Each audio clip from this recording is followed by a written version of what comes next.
Bonjour les amis, bienvenue à cet troisième épisode déjà des chroniques d'un ange déçu.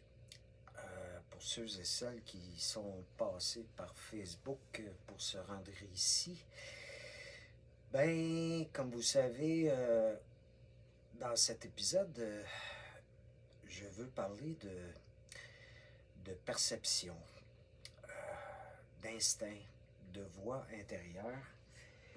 Comme dans le deuxième épisode, j'ai amené mon télésouffleur. Et puis, comme vous pouvez voir, je suis toujours pas en nature dû à des moyens techniques non disponibles. Donc, je suis dans la cave, dans un atelier. Je me disais que comme pour dans le deuxième épisode qui était le garage, ben, je me disais que l'atelier faisait très beau fond d'écran. Bon, je vais vous avouer que ça fait une bonne semaine que je scripte. En fait, que je tente de scripter l'épisode d'aujourd'hui. Puis, je suis pas tout à fait capable parce que j'ai plein de ressentis qui remontent depuis la création, puis l'élan que j'ai eu de faire ces dites chroniques. Je m'explique. Première des choses, je ressens justement par rapport à mes perceptions puis à mes instincts que peut-être que pour certains d'entre vous, vous me dites, ouais, il veut faire une chronique sur la nature. On n'a jamais vu de nature jusqu'à date. Là, il est dans le mal de vivre, puis on ne sait pas trop où ce qui s'en va avec ça. Du moins, c'est ce que je ressens. Mais comme je vous avais expliqué, je sais que ça peut paraître dark, là, un petit peu sombre, mes chroniques jusqu'à maintenant, mais pour pouvoir vous amener dans mon bien-être actuel, il faut que je commence par expliquer ma vie au grand complet. Et puis, les éveils que j'ai eus qui m'ont amené à avoir l'élan de faire ces chroniques-là aujourd'hui, puis avoir le bien-être que j'ai présentement. Donc, comme on dirait en anglais, bear with me, ça veut dire soyez patient. Là, je viens de m'apercevoir, maudit nono, que je porte des logos. Je ne suis pas du tout commanditaire de cette marque de linge. Mais bon, c'est le gilet que j'avais, puis j'y ai pas pensé. Perception, vibration, voix intérieure, instinct. Que dire? Eh boy. Parce que tout est interrelié. Lorsqu'on s'éveille, lorsqu'on s'aligne, lorsqu'on découvre c'est quoi vraiment l'alignement, l'amour propre, tout ça. Puis on passe par la spiritualité, on passe aussi, dans mon cas, par avant, par la psychologie. C'est toutes des choses que je vais expliquer. Comme je vous disais, j'ai beaucoup de difficultés. J'aimerais tellement ça par télépathie, vous envoyer 25 heures de contenu en dedans d'une microseconde. Ça ne serait pas à mon avantage, parce que là, j'aurais plus besoin de vous parler. Donc, je vais commencer par par la suite du deuxième épisode, puis là, je vais en parler longtemps, puis je parlerai pas de tout ça en un épisode. C'est sûr et certain que ça va en prendre plusieurs. Donc, je vais commencer par, dans le deuxième épisode, vers la fin, je vous parlais d'hyperperception. C'est-à-dire qu'on a la faculté de ressentir des vibrations, donc des fréquences, qui sont en dehors de nos spectres sensoriels, la vue, l'odorat, l'ouïe, etc. C'est sans aucune prétention que je dis ça. Il y a des personnes qui le ressentent moins, d'autres plus que d'autres, mais je pense que tout le monde peut se mettre d'accord que on a tous eu à un moment donné le poil qui nous lève en arrière du cou, un sentiment d'être épié ou suivi, un pressentiment qu'il y a quelque chose qui va se passer. Pour certains, on ne l'écoute pas du tout. Pour d'autres, on tombe dans une espèce de forme d'anxiété, mais on n'en fait pas plus un cas. Puis pour d'autres, ben, on perçoit un message, une synchronicité en arrière de tout ça. Pour ce qui est des vibrations, justement, en physique 101, j'ai étudié en sciences. Donc, je m'y connais quand même assez bien en physique. Vous savez tous que chaque sens, mettons la vue, chez l'humain, en moyenne, en général, va être perçu par les yeux par d'une certaine fréquence basse jusqu'à une certaine fréquence haute en vibration. Donc, ce qui fait que en dehors de ces fréquences-là, soit trop basses, soit trop hautes, on n'est plus capable de voir. Ça, on est très conscient de ça, puis on le comprend très bien. Même chose pour l'ouïe, puis tous les autres sens.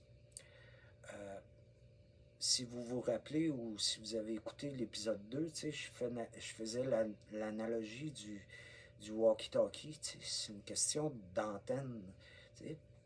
Donc, vous allez... On peut pas je crois, là je parle pour moi, encore une fois, puis je suis vraiment pas physicien ou quoi que ce soit, mais on peut pas ne pas s'imaginer que ce que l'on ne voit pas n'existe pas. Il est peut-être tout simplement à une vibration qui est trop basse ou trop haute pour notre vue.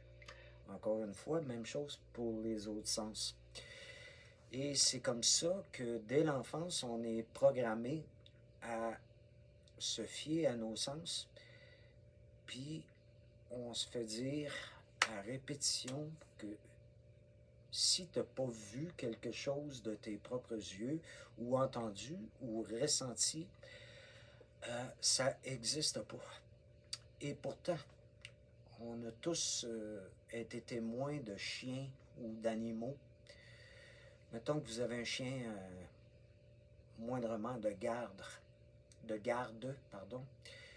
ben, avant même que vous entendiez quelqu'un qui arrive dans votre stationnement en auto, lui, il va l'avoir entendu tourner le coin au coin de la rue, puis il va se mettre à grogner. Puis là, vous allez tout de suite vous mettre aux aguets parce que vous savez, vous y faites confiance parce que vous avez été programmé à savoir que ben, les chiens ont un spectre beaucoup plus grand auditif que nous, t'sais, et l'odorat aussi, là, pour les chiens. Donc, c'est un exemple parmi tant d'autres. Ça, vous allez le croire. Mais pourquoi? Tu sais, si le spectre, peu importe le sens, est une moyenne, c'est sûr et certain, comme un athlète sportif, il y a des gens qui courent beaucoup plus vite que la moyenne des gens. Tu sais. Il y a des hommes forts, des femmes fortes qui sont capables de lever je ne sais pas combien de fois leur poids, tandis que nous, on n'est même pas capable de lever notre poids. Tu sais. Ne serait-ce qu'une fois. Donc, c'est toutes des choses qu'on est capable de comprendre. Alors, où est-ce que je vais vous amener dans les prochains épisodes, c'est que vous amener peut-être à, sans vouloir y croire, au moins accepter l'idée que ce que l'on ne perçoit pas par nos sens peut exister. Si je pense que de nos jours, on se fera pas brûler au bûcher parce que on pense que les extraterrestres existent. Mais on n'en a jamais eu la preuve. Mais peut-être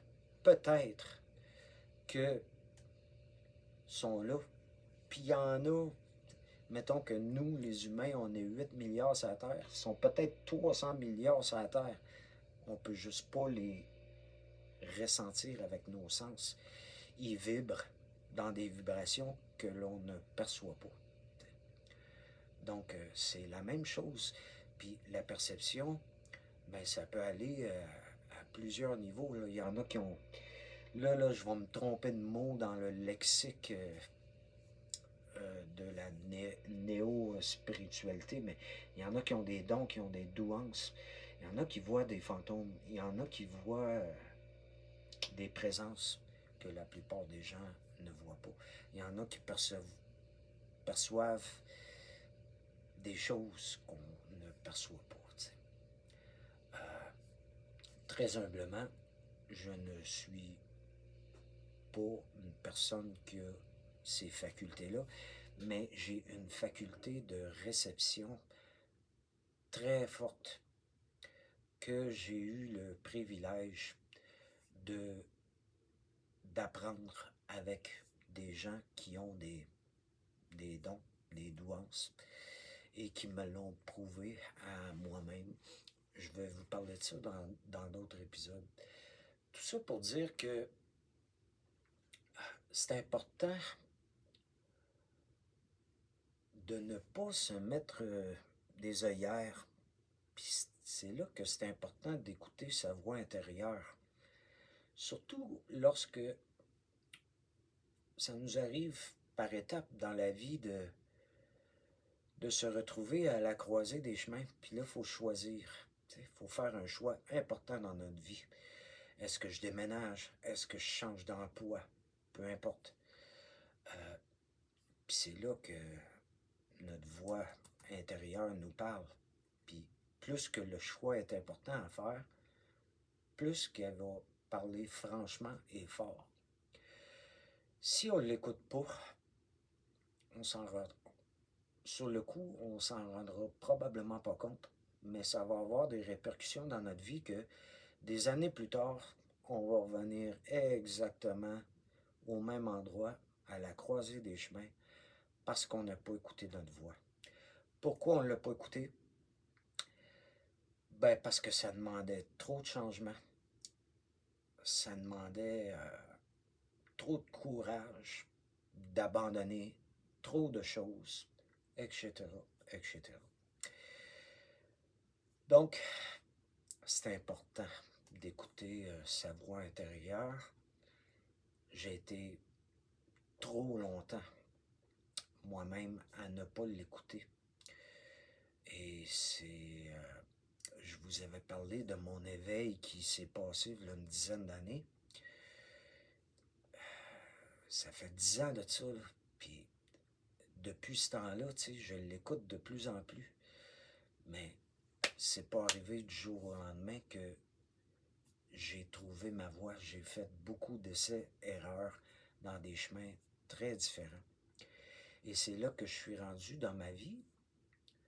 Je pense que j'ai eu le courage, la force, la discipline et l'humilité d'écouter ma voix. C'est pour ça que je vous parle présentement.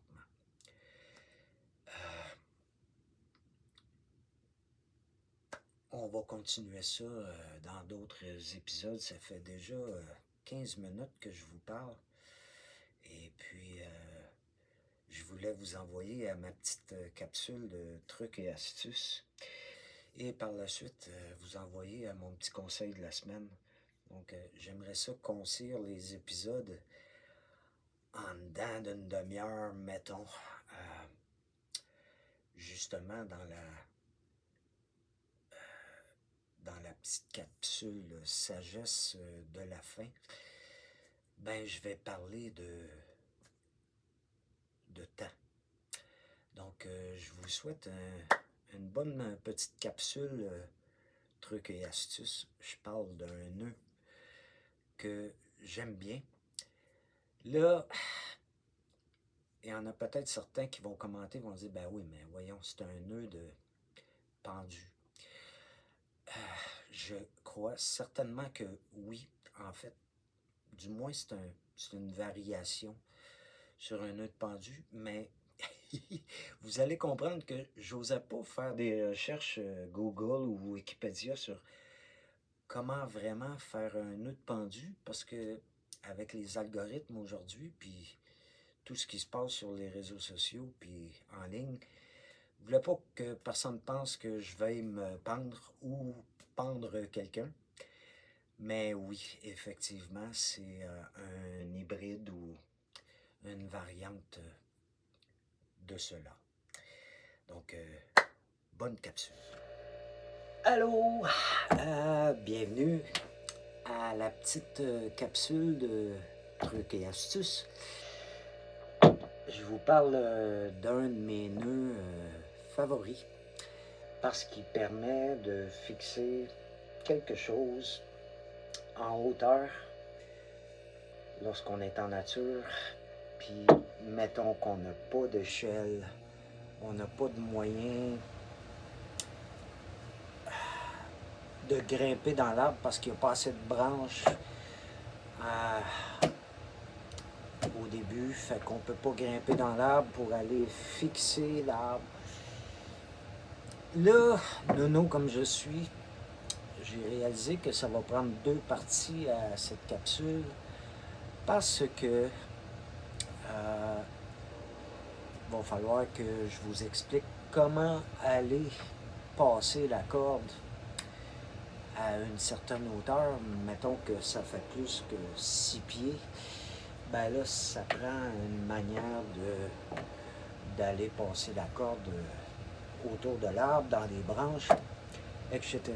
Donc ça en sera la deuxième partie. Je vais juste, pour l'instant, me concentrer sur le nœud en tant que tel, parce que sinon, ce serait trop long. Donc, je vous présente le nœud. Évidemment, ça va pour tous les nœuds, n'importe quel. Le bout de la corde, ça c'est la partie morte qu'on appelle. Et puis le restant, utilitaire, ben, c'est la partie vivante. Donc, étant donné que je suis droitier, moi quand je fais le tour d'un arbre, je passe, si c'est vraiment possible, je passe par la gauche puis je reviens vers la droite. Fait comme ça, je peux tirer le bout mort vers moi puis l'amener à moi pour pouvoir, peu importe où est-ce que je me trouve, peut être à 20 pieds, 30 pieds, 60 pieds du point d'attache, je peux faire mon nœud. Donc, mettons que là, ça serait le tronc de l'arbre. Je vais vous montrer mon nœud.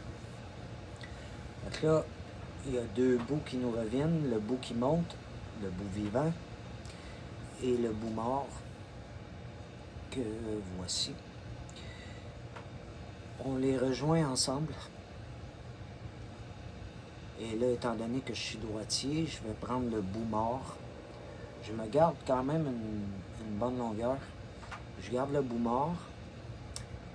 Et puis là, je le replie le long du bout vivant. Je me laisse une certaine distance, peut-être 6 pouces à un pied, là, donc 15-20 cm, mettons. Et puis là, avec le bout mort, ben, tout simplement, je vais me mettre à entourer les deux cordes. C'est la même corde, mais le bout vivant et le bout mort. Et puis là, je vais l'encercler comme ça, comme un nœud pendu, vers le bas.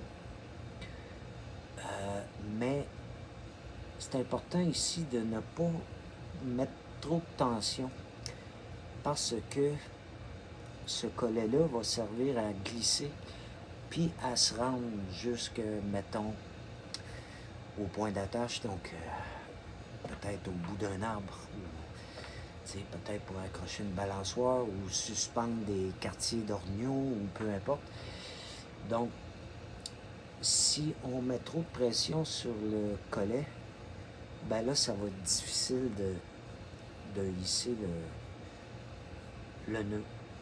Donc, on fait des tours. Puis là, je me garde une certaine longueur.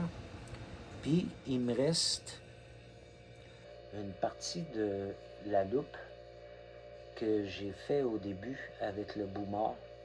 Donc, je reprends le même bout mort, puis je le passe dedans. Mais je le passe pas jusqu'au bout. Pourquoi? Parce que, je vais vous expliquer ça. On le passe, et puis là, on se garde un bout. Là, on prend le collet, puis on le descend. Là, c'est sûr que vous ne le voyez pas, je vais vous le montrer. Mais on le descend jusqu'à temps que la loupe que j'ai faite est, voyez-vous, est étranglée. Donc là, mon nœud est fait. Et pourquoi que j'ai pas passé le bout mort au complet? Ben, c'est parce que quand je veux le défaire, voilà, c'est défait. Si je l'avais passé au complet, là, il aurait fallu que je pousse à contresens. Ça devient plus laborieux pour rien. Et puis, ça n'empêche pas du tout l'efficacité du nœud. Alors, voilà pour le nœud. Je vais le refaire en semi-contexte parce que, encore une fois, je voulais faire ça en forêt. Mais j'ai juste mon iPad, j'ai pas de trépied. Ça m'aurait pris un ou une amie pour me filmer. Ça aurait été très mobile, puis ben tout ça pour l'instant n'était pas possible. Je voulais pas laisser mon iPad non plus dans la neige. Donc je me sers d'une cave présentement où est-ce que j'habite. Et puis ça me sert ça me fait penser à un camp en bois rond. C'est une vraie cave. Ça me fait penser au camp de chasse et de pêche de mon enfance. Donc, je vous mets ça en contexte. Je vais essayer de me trouver un arbre. Donc, dans ce cas-ci, je pense que ça va être la rampe d'escalier qui est là.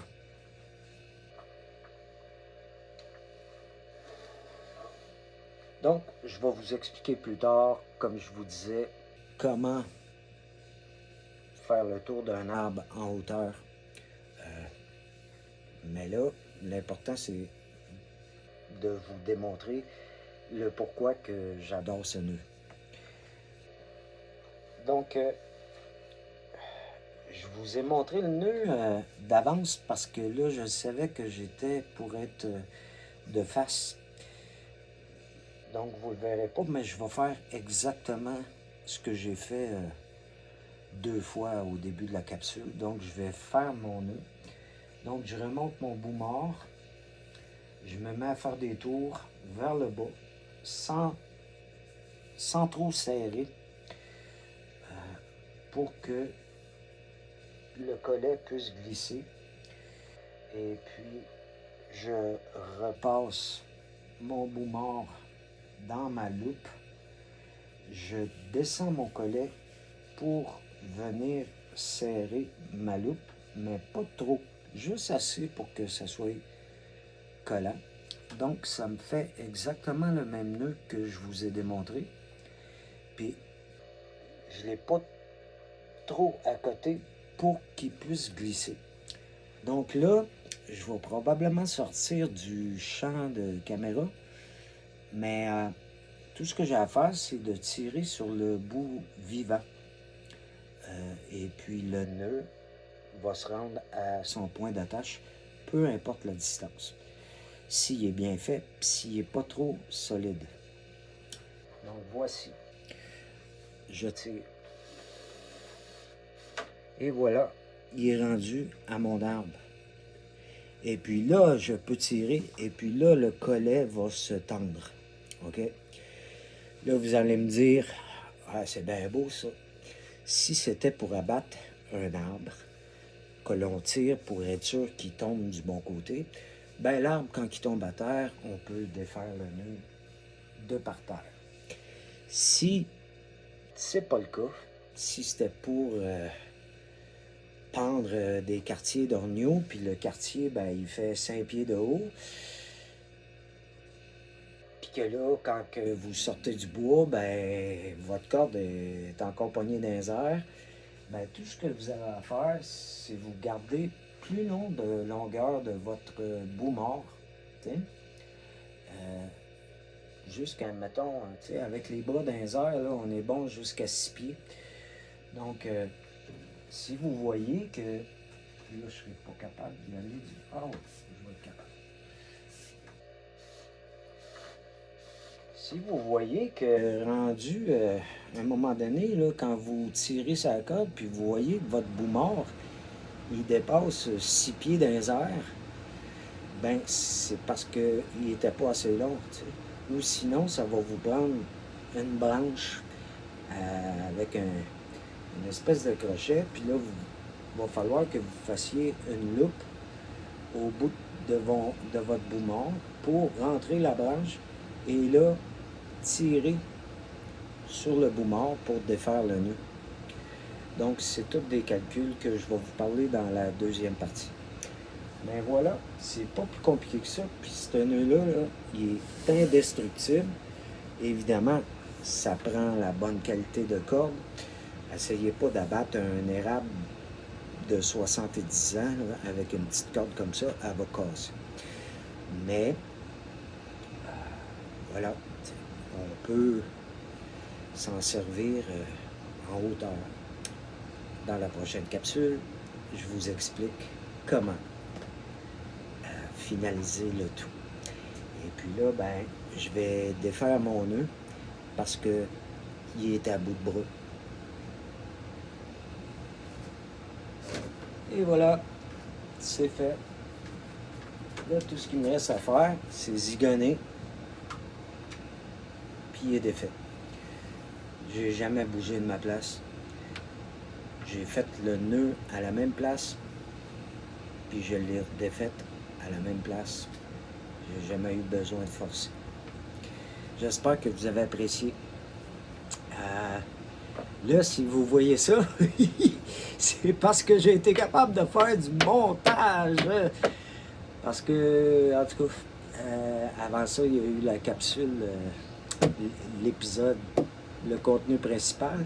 Là, on est dans trucs et astuces. Puis là, je vous invite au petit conseil de sagesse de la semaine, mes chers amis. Donc, bonne continuation. Ben, j'espère que vous avez apprécié mon petit nœud magique. Et puis, j'ai rien inventé, là, comme vous pouvez voir, mais c'est très pratique en forêt. Et ça aussi, on va l'explorer de façon plus pratique. Là, c'est vrai que je vais me trouver un arbre. Puis, je vais me trouver un moyen de me faire un trépied. pour mon iPad pour pas qu'il soit dans la neige. Puis on continuera. Ah, pour terminer la chronique, ben, je vous laisse sur ma petite capsule très humblement de sagesse. J'aimerais ça parler du temps. De se rappeler que le temps, c'est une invention humaine. Pour les animaux, le temps n'existe pas. Dans l'espace 5D, multidimensionnel, le temps n'existe pas non plus. L'infini, l'éternel peut être un millième de seconde, comme sur Terre, il peut être une éternité. Donc, nous, les humains, on a beaucoup tendance à quantifier les choses. C'est normal. On vit dans la matrice, on travaille, il faut se mettre un cadran. Donc, il faut se présenter à l'heure au bureau. Si on donne rendez-vous à un ami ou si on a un rendez-vous avec le médecin, il faut se présenter à l'heure, etc., etc. Donc, c'est très important, c'est un bon outil. Sauf que, malheureusement, trop souvent, on a tendance à l'utiliser comme excuse et à dire aux autres, j'ai pas le temps. C'est certain que tu n'as pas le temps. Il ne t'appartient pas. Tu ne peux pas l'avoir. Mon seul petit conseil par rapport au temps, c'est que ne dites jamais à personne que vous allez faire quelque chose à un temps donné si vous savez très bien que vous n'êtes pas capable de le faire. Là, je vous entends déjà parler. Ben oui, mais je veux le faire. Oui, oui, je comprends que après ma barre, l'intention soit bienveillante.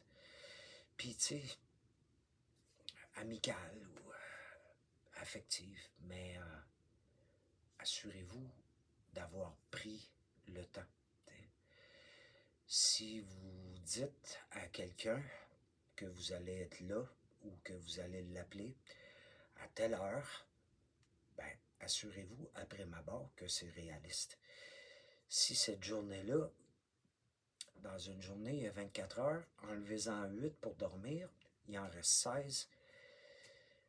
Enlevez-en 8 autres pour travailler, il en reste 8. Dans ces 8 heures-là, vous vous êtes cédulé 12 heures de tâches, puis là, vous rajoutez un autre mandat de faire quelque chose, alors que c'est complètement impossible pour vous de le faire. Ça peut arriver. Puis la personne qui vous aime à l'autre bout va vous comprendre.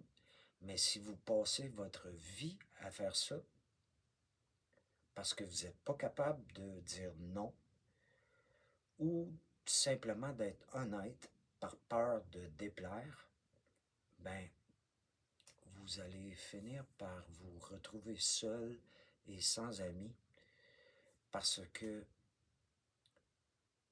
ces gens-là, ces personnes-là, votre employeur, vos amis, votre conjoint, auront plus confiance en vous. Ceux qui vous aiment vraiment vous font confiance. Donc, faites-leur confiance et restez honnête dans le temps.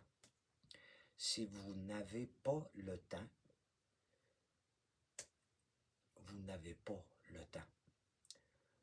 Les personnes concernées vont vous comprendre parce qu'ils vous aiment. C'est mon seul petit conseil de cette fin d'épisode. Je vous remercie. Puis là, je m'en vais faire du montage.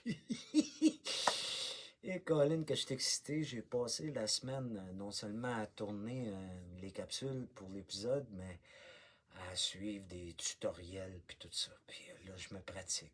Fait que je me donne quelques jours là, pour mettre tout ça en ligne. Et puis, je vous remercie d'avoir été là. Je vous aime. Prenez soin de vous. Puis continuez à m'écrire, à m'aider, à m'améliorer. Puis merci de votre compréhension jusqu'à maintenant par rapport à mes moyens techniques restreints. Bonne semaine.